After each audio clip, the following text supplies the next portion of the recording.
അർജുൻ ആങ്കി പിടിയിലായി എന്ന വാർത്തയിലേക്ക് തന്നെയാണ് വീണ്ടും പോകുന്നത്. സജോ ദേവസിയുണ്ട് വിശദാംശങ്ങൾ നൽകാൻ. സജോ, ഒരു കൂസലുമില്ലാതെ ഇപ്പോഴും എന്തോ സംഭവമാണെന്ന മട്ടിലിരിക്കുന്ന അർജുൻ ആങ്കിയാണ് നമുക്കിപ്പോഴും ദൃശ്യങ്ങളിൽ ഉള്ളത്. ഈ കേസ് ഇനിയിപ്പോൾ 3 കേസുണ്ട്. അതിൽ എറണാകുളത്തേക്ക് എപ്പോൾ കൊണ്ടുവരും എന്നാണ് അറിയാൻ കഴിയുന്നത്. ഈ സോഷ്യൽ മീഡിയയ്ക്ക് ഇരുന്ന് വെല്ലുവിളിക്കുന്ന അർജുൻ ആങ്കിയെ നമ്മൾ കണ്ടു. ഇതിനിടയിൽ വെല്ലുവിളി എന്ന് തന്നെ, അതായത് ആഭ്യന്തരമന്ത്രിയെയും പോലീസിനെയും ഒക്കെ വെല്ലുവിളിച്ചുകൊണ്ടിരിക്കുമ്പോഴും പിടികൂടാൻ കഴിയുന്നില്ല എന്നുള്ളൊരു ആക്ഷേപം നേരിട്ടുകൊണ്ടിരിക്കുന്ന ഘട്ടത്തിൽ ഇന്ന് പുലർച്ചയോടുകൂടി അർജുൻ ആങ്കിയെ പിടികൂടാൻ സാധിച്ചു.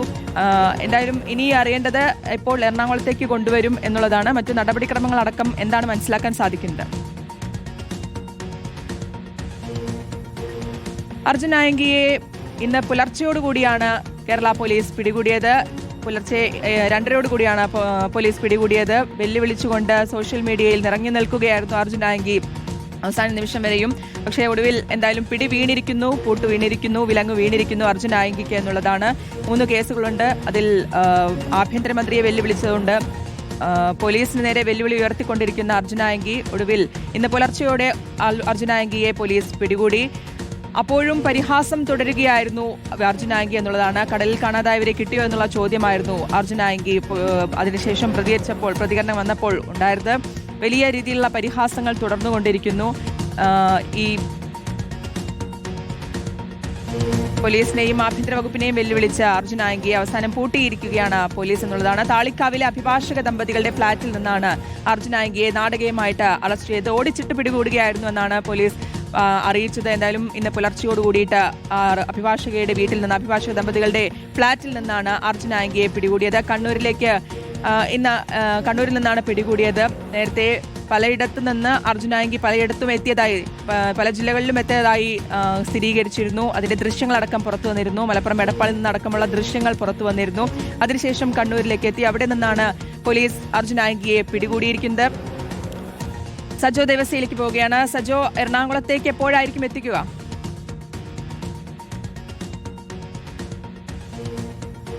അതായത് കണ്ണൂരിലെ കേസിലാണ് ആദ്യം അറസ്റ്റ് രേഖപ്പെടുത്തുക എന്നാണ് നമ്മൾ മനസ്സിലാക്കുന്നത്. അങ്ങനെയെങ്കിൽ കോടതിയിൽ ഹാജരാക്കും.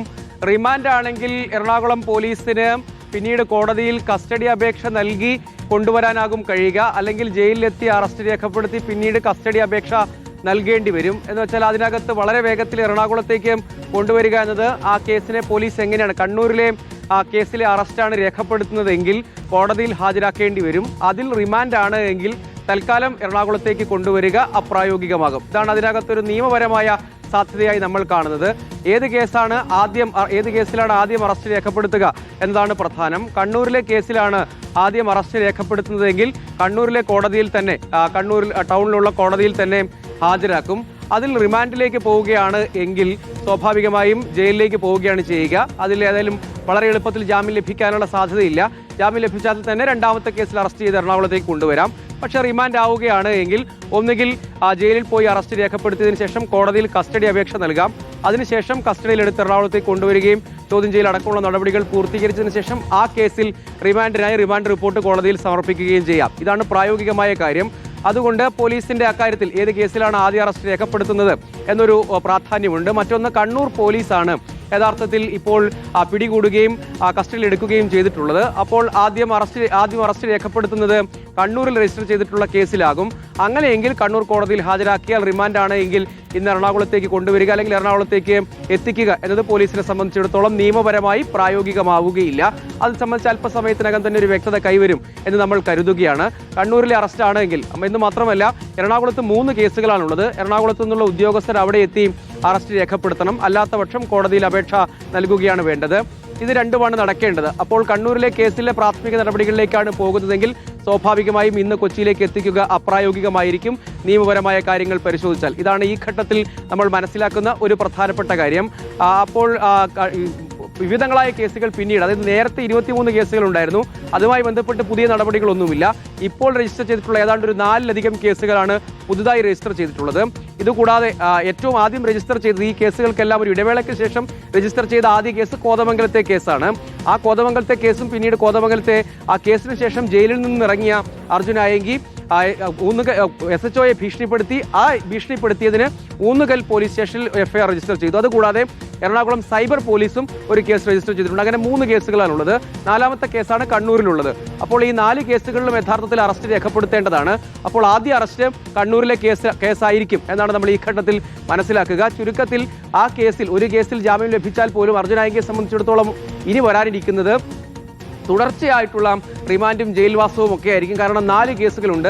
4 കേസുകളിലും വെവ്വേറെ അറസ്റ്റുകളിലേക്ക് കാര്യങ്ങൾ പോകും. 4 കേസുകളിലും വെവ്വേറെ ജാമ്യാപേക്ഷകളുമായി കോടതിയെ സമീപിക്കേണ്ടി വരും. എന്ന് വെച്ചാൽ നീണ്ട ഒരു നിയമ പോരാട്ടം അർജുൻ ആയങ്കിക്ക് അനിവാര്യമായി വന്നിരിക്കുന്നു എന്നാണ് ഇതിലൊരു പ്രധാനപ്പെട്ട പ്രശ്നം.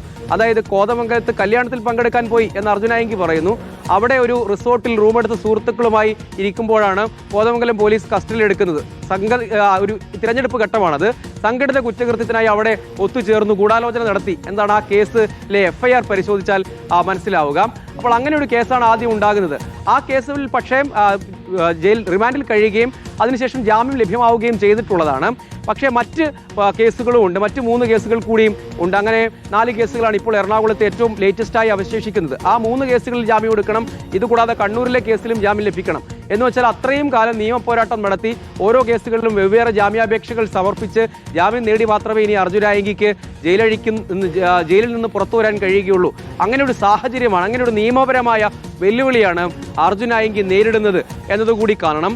ഇതിനിടെ രാഷ്ട്രീയമായ പല വ്യാഖ്യാനങ്ങൾ സ്വാഭാവികമായി ഉണ്ടാകുമല്ലോ. പക്ഷേ മുൻപ് തന്നെ CPM DYFIയും ഒക്കെ പലതവണ ആവർത്തിച്ച് വ്യക്തമാക്കിയതാണ് പാർട്ടിയുമായോ സംഘടനയുമായോ ഒന്നും അർജുൻ ആയങ്കിക്ക് യാതൊരു ബന്ധവുമില്ല എന്ന് പറയുന്നുണ്ട്. ഏറ്റവും ഒടുവിൽ MP ജയരാജൻ വീണ്ടും വന്ന് പാർട്ടിയുമായി യാതൊരു ബന്ധവുമില്ല എന്നൊക്കെ പറയുന്നുണ്ട്. അപ്പോൾ സൈബർ യുദ്ധം ഒരു വശത്ത്, ഇടത് സൈബർ പോരാളി കൂടി ഒന്ന് പോവുകയാണ്. അർജുൻ ഇപ്പോൾ പോലീസ് സ്റ്റേഷനിൽ ആരൊക്കെയാണ് എത്തിയിട്ടുള്ളത്, ഏതൊക്കെ ഉദ്യോഗസ്ഥരാണുള്ളത്? ഇപ്പോൾ അർജുൻ ആയങ്കിയെ പിടികൂടാൻ DIG അടക്കമുള്ള ഉന്നത ഉദ്യോഗസ്ഥർ എത്തിയെന്ന് പറയുമ്പോൾ തന്നെ ആഭ്യന്തര വകുപ്പ് ഈ ഒരു കേസിന് കൊടുത്ത അർജുൻ ആയങ്കിക്ക് കൊടുത്ത ഒരു പരിഗണന നമുക്ക് മനസ്സിലാക്കാം. ഇനിയിപ്പോൾ എപ്പോഴായിരിക്കും അവിടെ നിന്ന് അർജുൻ ആയങ്കിയെ പുറത്തേക്ക് ഇറക്കുക, മറ്റു നടപടികൾ എങ്ങനെയായിരിക്കും?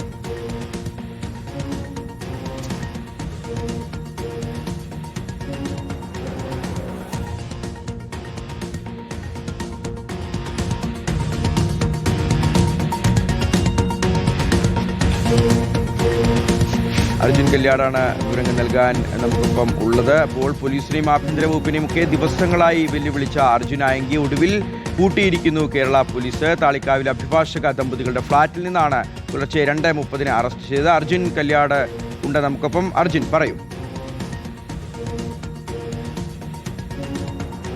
ഷിഹാദ്, തീർച്ചയായിട്ടും പുലർച്ചെ 2:30 കൂടിയാണ് ഈ അർജുൻ ആയങ്കിയെ പോലീസ് കസ്റ്റഡിയിലെടുക്കുന്നത്.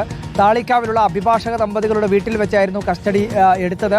ആ സമയത്ത് പ്രധാന പോലീസ് ഉദ്യോഗസ്ഥരായിട്ടുള്ള റേഞ്ച് DIG ഉൾപ്പെടെ അല്ലെങ്കിൽ അവരുടെ നേതൃത്വത്തിലുള്ള സംഘമാണ് ഈ പറയുന്ന അർജുൻ ആയങ്കിയെ കസ്റ്റഡിയിലെടുക്കുന്നതിന് വേണ്ടി ഈ സ്ഥലത്തേക്ക് എത്തിയത്. കൃത്യമായ വിവരത്തിൻ്റെ അടിസ്ഥാനത്തിൽ തന്നെയായിരുന്നു പോലീസ് അവിടത്തേക്ക് എത്തിയത് എന്നാണ് നമുക്ക് മനസ്സിലാക്കാൻ വേണ്ടി കഴിയുന്നത്. നിലവിലിപ്പോൾ അർജുൻ ആയങ്കിയുടെ അറസ്റ്റ് രേഖപ്പെടുത്തുന്ന നടപടിയാണ്. അതായത്